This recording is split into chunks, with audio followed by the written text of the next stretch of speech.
अपने रिसर्च में आपको सबसे डरावनी चीज़ क्या लगी है? देखिए, ये जो सोल्स वाला मामला है ना, आत्मा वाला मामला, बड़े इजीली हम लोग बोल देते हैं मोक्ष और सैल्वेशन। ये बड़ी खतरनाक चीज़ है। ज़्यादातर लोग ऐसा बोलते हैं ना कि हमारा बचपन बहुत अच्छा था, काश बचपन लौट आया। लेकिन आपको ऐसे लोग भी मिलेंगे जो बोलेंगे कि प्रेजेंट ठीक है, मेरा बचपन अच्छा नहीं था, मेरा स्कूल लाइफ अच्छा नहीं था, मेरा कॉलेज लाइफ अच्छा नहीं था। क्या जाना है रावण के बारे में अब तक? आज के समय में रावण को जिस तरीके से डिपिक्ट किया जा रहा है, जिस तरीके से पोर्ट्रेयल किया जा रहा है उसका, वो करेक्ट नहीं है। जैसे ये कहा जाता है कि रावण और किसी को कभी उठा के नहीं लाए थे, सिर्फ सीता को ले आए थे क्योंकि विनाशकारी विपरीत। ये गलत बात है। रावण और बहुत लोगों की युवतियों को उठा के लाया था। तो ये जो बोलते हैं कि रावण में सब कुछ अच्छा था, वो महाज्ञानी था और पराक्रमी था, और लेकिन बस एक गलती हो गई, नहीं, बस एक गलती नहीं थी। रावण ने बहुत सारी गलतियां की थी। रावण के 10 सर जो 10 अलग अलग बातों को दर्शाते हैं, वो 10 के 10 खामियां रावण में थी, और वो सडन नहीं आ गई थी। जब आप इतिहास की पढ़ाई करते हो, जब आप रिसर्च करते हो, आपके पूरे रिसर्च की हिस्ट्री में सबसे चौंका देने वाली चीज़ कौन सी थी? चार युग जो हैं, मैं इस बात से ही मतलब सरप्राइज तो इस बात का भी है कि आश्चर्य इस बात का भी है कि बहुत सारे लोग हमारे अभी के जनरेशन में दशावतार और 7 चिरंजीवियों को एक मानते हैं। ओके। लोगों को दशावतार का फर्क और 7 चिरंजीवियों का फर्क, कि ये अलग अलग है, वो नहीं पता। तो बात करने के समय ये मतलब मेरे लिए बहुत बेसिक चीज़ है, और मुझे लगता था कि ये बेसिक ही है मगर ऐसा है नहीं। तो फिर बात करते करते समझ में आया। फिर जैसे जैसे आप उतरते जाते हैं, मैं माइथोलॉजी शब्द का उपयोग करना कम पसंद करता हूँ। सेम। मेरा मानना ये है कि अगर आप मिथ्या मानते हैं इन सब बातों को तो माइथोलॉजी, अगर आप सत्य मानते हैं तो सत्यालॉजी हो जाएगी। तो कारण और कहानियां थोड़ी बहुत ऊपर नीचे हो सकती हैं, लेकिन हर कहानी के पीछे एक कारण है। तो जब जैसे जैसे आप अंदर जाएंगे आपको पता चलता है कि कितने डीपली सब चीजें आपस में कनेक्टेड है। परशुराम की बात करें, परशुराम की आपके पॉडकास्ट में पहले बहुत बात हो चुकी है। 4 युगों में से 3 युगों में परशुराम का जिक्र है, उनकी बातें हैं। लेकिन ये बहुत इंटरेस्टिंग पार्ट है कि कैसे जो पिनाका, उनका जो धनुष था जो शिव जी ने दिया था, वो 21 बार उन्होंने क्षत्रिय विहीन किया, क्योंकि उनके पिता को मार दिया गया था, तो क्षत्रियों से नाराज हो गए थे। अब क्षत्रियों से नाराज होकर वो क्षत्रियों पे भारी क्यों पड़े थे, उसके पीछे भी एक कहानी है। तो हर चीज का ना लॉजिकल एक्सप्लेनेशन है हमारे पास, कि उनके जो पिता थे वो तो ऋषि थे, लेकिन उनकी जो माँ थी वो क्षत्रिय थी, रेणुका नाम था उनका। जमदागिनी उनके पापा का नाम था, रेणुका उनकी मदर का नाम था। तो रेणुका जी जो थी वो क्षत्रिय परिवार से, इसीलिए वो ऋषि भी थे और वो उनमें क्षत्रिय ब्लड लाइन भी था। तो 21 बार क्षत्रिय विहीन करते करते वो भूल गए कि 21 बार हो गया। फिर उनको याद दिलाया गया, हनुमान जी उनको याद दिलाया कि महाराज प्रभु हो गया, रुकिए। अब वो जो यहाँ मोटा मोटा ये Parshuram is one of the Dashavatar. Parshuram एक लौते ऐसे शख्स हैं सब में जो दशावतार के 10 लोगों में भी उनका नाम है और 7 चिरंजीवियों में भी उनका नाम है। तो जब शांत हुए तो शिव का दिया जो धनुष था जिसका नाम पिनाका था, ये उन्होंने दिया राजा जनक को, और राजा जनक थे सीता के पिता। ओके।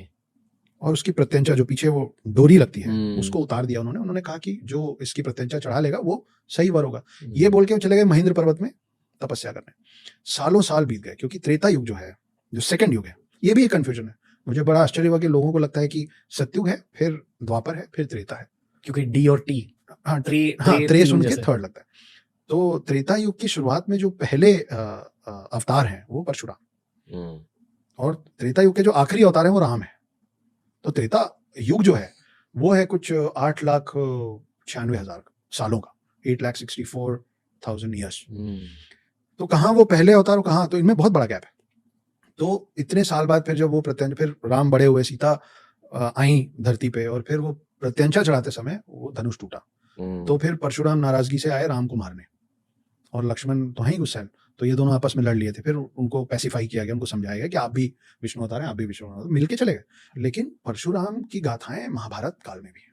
तो अगर भाई बोलते हैं ना कि इमॉर्टल है तो बार बार आएंगे। तो फिर भीष्म पितामह, सूर्यपुत्र कर्ण और द्रोणाचार्य, इन तीनों के युद्ध गुरु जो हैं, और वो एकलव्य स्टाइल नहीं कि भाई द्रोणाचार्य की मूर्ति लगाई सीख गए, नहीं, फिजिकल प्रेजेंस के साथ इन तीनों को तैयार करने वाले फिर परशुराम। तो एक और बाद में एक अध्याय आता है जहां परशुराम और भीष्म पितामह का युद्ध होता है, और भीष्म पितामह जीत जाते हैं, हरा देते हैं परशुराम। तो परशुराम खुश होके, वो जो हमारी आम आजकल के बोलचाल की भाषा में बात होती है ना कि गुरु गुड़ रह गया, चेला चीनी हो गया, बिकम बेटर देन मी, तो मुझसे भी बेहतर हो गया, तो और आशीर्वाद देके फिर परशुराम लौटे। तो ये बहुत, अभी भी जो हम बात कर रहे हैं ना, बहुत ही ऊपरी सतह की बात है, पर वो भी अभी लोगों तक पहुंचना और पता होना बचा है। हमारे धर्म में वैसे न्यूमरोलॉजी की बातें होती है जी। ओके। हाँ, 9 का मतलब क्या? चलो लेट्स स्टार्ट देयर। ओके, तो 9 तो मैथमेटिकली भी, अभी देखिए साइंस और माइथोलॉजी जो है जैसा आमतौर पे लोग मानते हैं माइथोलॉजी वर्ड, ये नहीं हुआ था भाई, लेकिन माइथोलॉजिकल सब चीजें ना, ज्यादातर चीजें साइंटिफिक है। तो साइंस और माइथोलॉजी जो है बहुत पास पास चल रहा है। जैसे 9 जो है वो सिर्फ हमारे माइथोलॉजी में मैजिकल नंबर ऐसा नहीं है, हम्म, वो मैथमेटिक्स में भी बड़ा मैजिकल है। जैसे 9 एक बड़ा सिंपल सी बात है, 9 का पहाड़ा, 9 का टेबल सबको आता हो। हम्म, 9 1 9 से लेकर 9 10 90 तक जितने अमाउंट आ रहे हैं ना, उन सब के जो 2 डिजिट होंगे 9 2 से लेके और 9 10 तक, उन सब का टोटल 9 ही आता है। ऐसा किसी और डिजिट में नहीं होता। ये तो मैथमेटिकल बात कर रहा हूँ। पहले मैं आपको एंशिएंट स्क्रिप्चर्स के 9 का जादू जी। बताने की कोशिश करता हूँ। 9 दुर्गा, 10 दुर्गा क्यों नहीं, 8 दुर्गा क्यों नहीं, 9 दुर्गा ही क्यों? हमारे में 9 रस माने जाते हैं, है ना। हमारी जो पूजा होती है वो 9 ग्रहों की होती है। हमारे जो रत्न माने जाते हैं वो 9 रत्न होते हैं।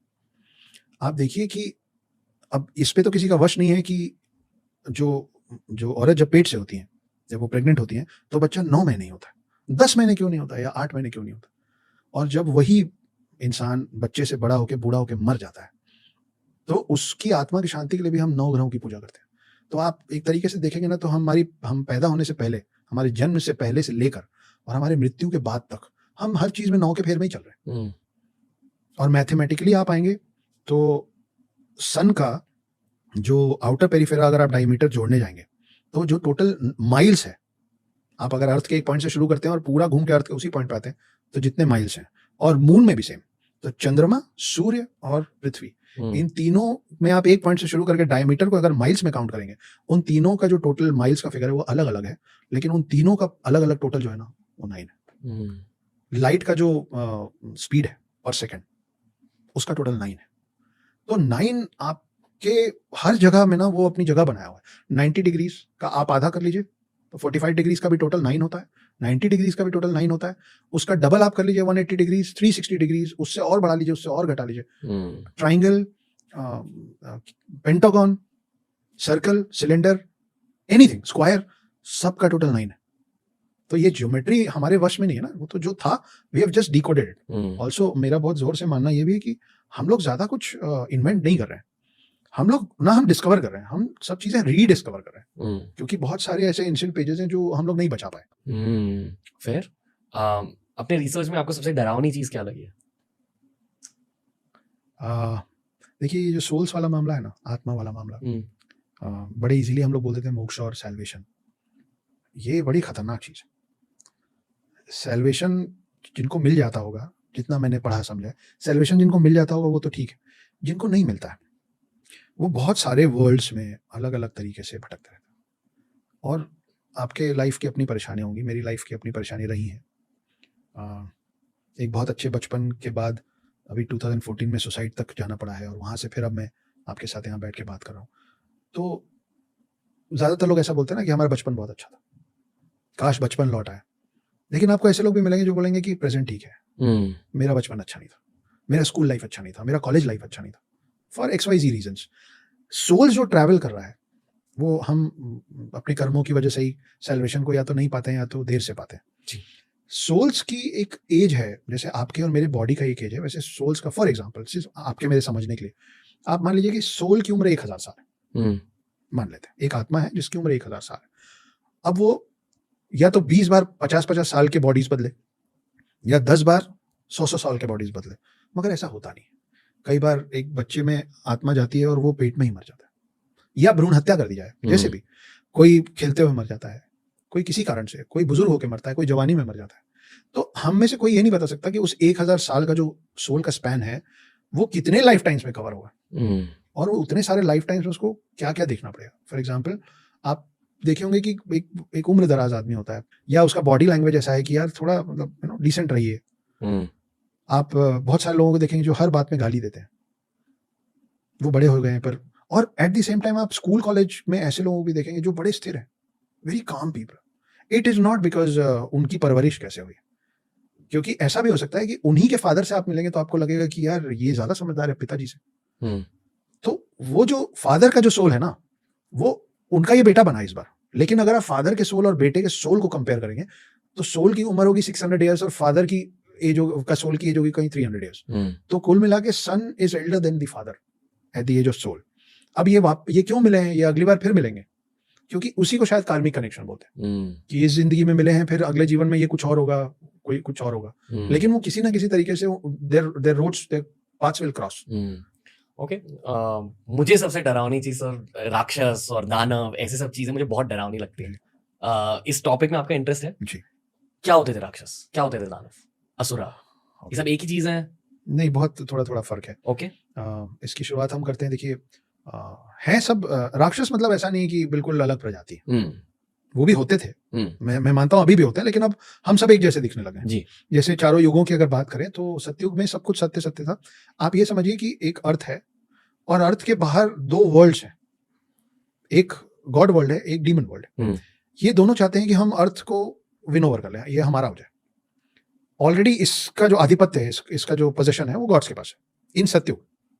तो उस समय गॉड्स इतने पावरफुल थे और ह्यूमंस इतने क्लीन थे इन देयर डीड्स कि असुर जो थे, दानव जो थे, वो अर्थ के अंदर भी नहीं आ पा रहे थे। सतयुग खत्म हुआ, हम लोग थोड़े से इम्प्योर हुए। त्रेता युग शुरू हुआ, तब तक दानवों की इतनी ताकत बढ़ गई थी, या ये कैसी, ऐसा माना जाता है कि गॉड्स को एम्पावर हम करते हैं, हम उनको शक्तियां दे रहे हैं। तो जैसे जैसे हमारी मान्यता और बिलीफ घटता जाएगा, वो कमजोर होते जाएंगे। तो जब हम थोड़े से इम्प्योर हुए तो इधर से डीमंस का पावर इतना बड़ा that they however manage to enter the earth. और साइंटिफिक लैंग्वेज में बोले तो ओजोन लेयर क्रॉस कर पाए, वो मीटियोर्स वगैरह हमारे पास आते थे, खत्म हो जाते हैं, वो आ पाए। तो फिर रामायण वाला वक्त आया, जब एक नियर बाई लैंड तक वो पहुंचे और वो देवभूमि भारत में आए और वो यहाँ कुछ गलत किए, और यहाँ का जो प्योर सोल था, with the help of other pure souls, I am intentionally not saying humans, क्योंकि उसमें वानर सेना भी थी, उसमें जटायु भी थे, उसमें जामवंत भी थे जी। तो ये सब लोग मिलके एक वॉर हुआ जिसको हम रामायण के नाम से जानते हैं। वो युग खत्म हुआ और फिर चालू हुआ द्वापर युग। द्वापर युग में महाभारत, तब तक हमारा विश्वास इतना हट गया था कि people directly started cursing gods. जैसे महाभारत के अंत में ये धृतराष्ट्र की जो पत्नी थी गांधारी, उन्होंने कृष्ण जी को सीधे सीधे श्राप दे दिया था। तो हम अपने आप को इतना सुपीरियर मानने लग गए थे कि हम ये भी करने लग गए। तो तब तक हम इतने इम्प्योर हो गए कि हमारे ब्लड लाइन के अंदर तक ये डीमंस घुस गए। तो जो फार ऑफ लैंड्स में थे वो दे एंटर्ड आवर बॉडीज। तो महाभारत युद्ध क्या था? एक ही परिवार का युद्ध था। तो जब एक परिवार में युद्ध हो रहा था तो उसमें दोनों कैसे थे?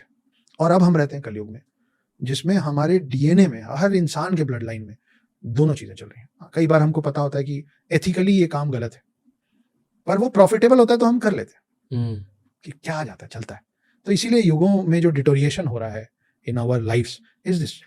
अभी सर एक तीखा सवाल पूछूंगा जो बहुत लोग पूछते हैं इंटरनेट पे, जी। क्या देव एलियन थे और उनके साथ साथ क्या असुर भी एलियन थे? अगर हम कह रहे हैं कि अलग लोक से आए, लोक का शायद इंग्लिश ट्रांसलेशन प्लेन होता है और ये माना जाता है कि हम भूलोक में रहते हैं। तो जब हम भूलोक की बातें कर रहे हैं तो क्या भूलोक सिर्फ हमारी धरती है, हमारा सोलर सिस्टम है, या हमारा पूरा नोन यूनिवर्स है? जैसे एस्ट्रोफिजिसिस्ट अभी नोन यूनिवर्स के बारे में बातें करते हैं जी। तो ये भी बताते हैं कि नॉन यूनिवर्स के कुछ लिमिट्स है और उस लिमिट्स के बाहर क्या है हमें पता नहीं पता। और ये फिजिक्स से प्रूवन है जी। तो भूलोक मतलब ये नॉन यूनिवर्स या भूलोक मतलब सिर्फ धरती? देखिए, इस बात से एक बात याद आई है, जी। मैं पहले आपको वो टच करते हुए Sure. आपकी श्योर वेस्टर्न कंट्रीज में जिस पहले आदमी ने बोला था ना कि अर्थ इज राउंड, उसको फांसी पे टांग दिया था। ये फैक्ट है, नाम मुझे ध्यान नहीं है पर मिल जाएगा, कि ये अगेंस्ट द क्राइस्ट बात कर रहा है। जब ये वहां किया जाता था ना, उस समय भी हम यहाँ पे ज्योग्राफी को भूगोल ही कहते थे। भू मतलब लैंड और गोल मतलब गोल। तो हमको उस समय भी पता था, एंशिएंट साइंस बोल लीजिए, जो भी बोल लीजिए। इसलिए मैं बार बार बोल रहा हूँ कि जो लोग भी इसको माइथोलॉजी मानते हैं, उसका और साइंस का बहुत करीबी ताल्लुक है, हम उस पर आएंगे जी। पर कमिंग टू आपके सवाल को कि क्या ये अलग अलग प्लैनेट्स में रहते हैं, ये बहुत इंटरेस्टिंग क्वेश्चन है। और आप इसको ऐसे सोचिए कि अब हम लोग धीरे धीरे एडवांस होते जा रहे हैं, हम मून पहुंच गए, हम मार्स पहुंच गए, और अब हम और आगे जाने की तैयारी में। एक दिन ऐसा आएगा ना, मतलब आज से 500 साल पहले, 200 साल पहले कोई सोच नहीं सकता था कि हम मून तक पहुंचेंगे। हम पहुंच गए, मून तक पहुंच गए, मार्स तो दूर है, नहीं हम पहुंच गए। आज हमको लगता है कि जहां हम नहीं पहुंच पाएंगे, जस्ट इमेजिन कि एक दिन एक स्पेसशिप अर्थ से निकलता है और वो किसी ऐसे प्लैनेट में लैंड करता है जहां हैबिटेट है, किसी अलग तरीके के जीव हैं लेकिन हैं, और they have brains, they can understand, they might not be knowing our language, हमारा लैंग्वेज नहीं। हम किसी तरीके से अगर उनको ये समझाएंगे कि हम कहाँ से आए, तो हम 2-3 चीजें बोलेंगे। हम बोलेंगे कि हम पृथ्वी से आए, अर्थ से आए, ठीक है, और वो ध्यान से देखेंगे कि हम दिखते कैसे, हम चलते कैसे, और फिर जब हम वापस, अब हम आए हैं और अगर वो हमारा नुकसान नहीं कर रहे हैं तो हम उनको कुछ तो देंगे, चाहे हम अपने स्पेसशिप से निकाल के उनको कुछ चिप्स का पैकेट ही दे दें, पर कुछ तो देंगे, है ना। वो उनके लिए पहली बार देखी हुई कोई नई चीज होगी, और उसके बाद हम वापस उसी स्पेसशिप में बैठेंगे क्योंकि हम ग्रेविटेशनल फोर्स तो सीख चुके हैं, और हम निकल के वापस अर्थ आ जाएंगे। रोज रोज तो उस प्लैनेट नहीं जा सकते, और उस प्लैनेट का टाइम अलग चल रहा होगा, हमारा अलग चल रहा है, ब्रह्मा का अलग चल रहा है, है ना, डिवाइन युगास अलग है, ह्यूमन युगास अलग है। अब जब हम वापस लौट आए हैं तो उस प्लैनेट में जब इवोल्यूशन होगा, जब उस जनरेशन में और लोग नेक्स्ट टू नेक्स्ट जनरेशन आएगा, वो भी तो दीवार पे ऐसी चीजें बना देंगे ना। और उनके लिए भगवान कहाँ से आए थे पता है? उनके लिए भगवान अर्थ से आए थे। तो भगवान ऊपर से आए थे, भगवान पृथ्वी नाम, तो हमारे लिए स्वर्ग वर्ड जो है वो शायद उनके लिए वर्ड पृथ्वी बन जाएगा। स्वर्ग वर्ड भी सब्जेक्टिव होता है, सब्जेक्टिव होता है। अभी हो सकता है कि एक गॉड जो वेस्टर्न साइड में उतरे होंगे, उन लोगों को समझ में आया हेवन, क्योंकि हम उनकी लैंग्वेज नहीं बोलते थे, और वही हमको समझ में आया स्वर्ग, और वही किसी और को समझ में आया जन्नत, लेकिन ये है एक ही प्लैनेट। तो वहीं से फिर वो बात निकलती कि ऑल गॉड्स आर वन, भगवान एक ही है। तो हाँ, ये बहुत ज्यादा इसकी पॉसिबिलिटी हो सकती है आने वाले समय में की। Okay sir, specifically ancient history की बातें करते हैं। जैसे एंशिएंट हिस्ट्री में एक कॉन्सेप्ट है मेगाफोना का, यानी कि आज के जमाने में जितने भी एनिमल्स को हम जानते हैं उनके सारे के सारे एंसेस्टर्स अब एक्सटिंक्ट हो चुके हैं। 99% of all animals have gone extinct, पर उन 99% में बहुत मेगाफोना एनिमल्स थे। मेगाफोना यानी कि बड़े बड़े एनिमल्स, जो आज के जमाने में शायद सिर्फ ब्लू व्हेल है। Blue whale is the one existing megafauna, पर पहले बहुत मेगाफोना होते थे, बड़े बड़े बर्ड्स होते थे, बड़े जानवर होते थे। तो उसी पर्सपेक्टिव से वानरसेना और जटायु के बारे में पूछना चाहूंगा। आप क्या मानते हो, वानरसेना क्या थी? क्या वो कुछ एंशिएंट मैन का एक वर्जन था, हाफ मैन हाफ मंकी? क्या मानते हो वानरसेना और जटायु जैसे जीवों के बारे में? देखिए, ये बात एकदम सच है। ये मिथ नहीं है, ये हिस्टोरिकल साइंस है, इसके एविडेंसेस हैं कि बहुत बड़े बड़े एनिमल्स होते थे जी। मेमथ सच में थे, जो हाथी से 3, तो अगर ये बोला गया है कि इंद्र एक हाथी पे चलते थे जिसका नाम ऐरावत था, जिसके 3 सर थे, वो व्हाइट एलिफेंट था और वो बहुत पावरफुल था। तो मेमथ उसके बहुत बाद के जो हमको प्रूफ्स मिलते हैं, क्योंकि जब आप ऐरावत की बात कर रहे हैं तो आप मेमथ से भी पहले की बात कर रहे हैं। तो हर चीज अब समय के साथ डिटोरिएट हो रहा है, हम लोगों की एज डिटोरिएट हो रही है, हमारे हाथी बड़ा रहा होगा। आज जो हम शेर देखते हैं उसके पहले सेबर टूथ होते थे जी, और ये historically with the evidence proven है। तो अगर शेर की जगह सेबर टूथ हो सकते हैं और हाथी की जगह मेमथ और ऐरावत हो सकते हैं, तो फिर बाकी सब क्यों नहीं हो सकते हैं? इसका जवाब कोई नहीं दे पाएगा। मतलब I am talking in favour of कि हाँ थे जी, कि वानर सेना, बंदर तो आज भी नकल करते हैं। आप जो करेंगे, हमारे बचपन में कहानियां है कि वो नकल करते थे, तो वो कहीं ना कहीं they are the closest to human form. तो ऐसा देखिए, हर कोई इवॉल्व हो जरूरी नहीं है। 2 4 6 बच्चों को आप एक साथ बड़ा कीजिए, वो सब अलग अलग लोग बनेंगे। तो हो सकता है कि ये एक स्पीशी थी। आप जब हम हनुमान चालीसा पढ़ते हैं तो हनुमान चालीसा में जो शुरुआती लाइन है तिहुलोक उजागर के पहले, जय हनुमान ज्ञान गुण सागर जय कपि, कपि जो है ना हनुमान चालीसा में जो शब्द है, ये कपि उस क्लैन का नाम था जिस क्लैन का एक हिस्सा थे हनुमान। पूरी जो वानर सेना, जो पूरे वानर हैं, उनके जैसे हमको होमो सेपियंस बोलते हैं, हम ह्यूमंस हैं, वैसे उनके क्लैन का नाम था प्रॉपर कपि। तो वो कपि के अंदर ये सब आते थे, बाली, सुग्रीव, अंगद, हनुमान। तो हाँ, ये होते थे। कहीं कहीं पे आपका बिलीफ सिस्टम बढ़ाने के लिए जरूरी हो जाता है कि उसको थोड़ा सा लार्जर देन लाइफ बनाना पड़ता है। रामायण के बाद क्या हुआ हनुमान जी के साथ? हनुमान जी उन 7 चिरंजीवियों में से एक हैं जिनको वो राम के साथ जाना चाहते थे। पर वो पहले से चिरंजीवी थे, यानी कि पैदाइशी चिरंजीवी थे, या उन्हें कुछ वरदान मिला? उनको बहुत सारे वरदान मिले। ओके। जैसे आप हनुमान चालीसा में आगे जाते हैं तो हनुमान जी जब बाल रूप में थे तो उनको लगा कि सूरज जो है वो फल है, वो उड़ गए उसको खाने। और शक्तिशाली तो बहुत थे, वायुपुत्र थे, शिव अवतार थे, तो शक्ति तो अथाह थी।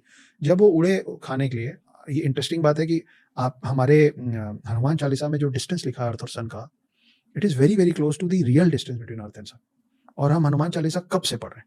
तो हनुमान उड़े उसको खाने के लिए, और उनको रोकने के लिए इंद्र ने अपना सबसे स्ट्रॉन्ग वेपन, अपना सबसे स्ट्रॉन्ग अस्त्र चलाया, उसको वज्र कहते हैं।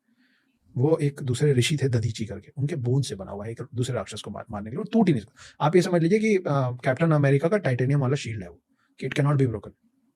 उससे हनुमान पे हमला कर दिया ये, और हनुमान के चेहरे पे चोट लगी और मूर्छित होकर नीचे गिरे। हनुमान है वायुपुत्र, तो वायु नाराज हो गए तो उन्होंने पूरी दुनिया की हवा रोक दी, सब मरने लग गए। उस समय वायु, जो वायुदेव थे, उनको शांत करने के लिए सब भगवानों ने इनको अलग अलग वरदान दिए, जो जो दे सकता था सबने अलग अलग वरदान दिए। उन सब वरदानों का मिलके, और ब्रह्मा जी आए और ब्रह्मा जी ने बोला कि तुम अमर रहोगे, तो अगर वायु को इतनी तकलीफ हो रही है तुम्हारे जाने से, कभी नहीं जाओगे। लेकिन साथ में वो छोटे थे तो उनको समझ नहीं थी सही और गलत की, इसलिए साथ में ये भी दिया गया कि तुम अभी भूल जाओगे सब कुछ, तुमको याद तब आएगा जब राम आएंगे। राम से मिलके तुमको याद, तुम्हारी शक्तियां सारी याद आएंगी, उसके पहले तुम अपनी शक्तियां यूज नहीं कर पाओ। फिर राम आए, उनको पूरी याद दिलाया गया। उनका पर्पस राम के साथ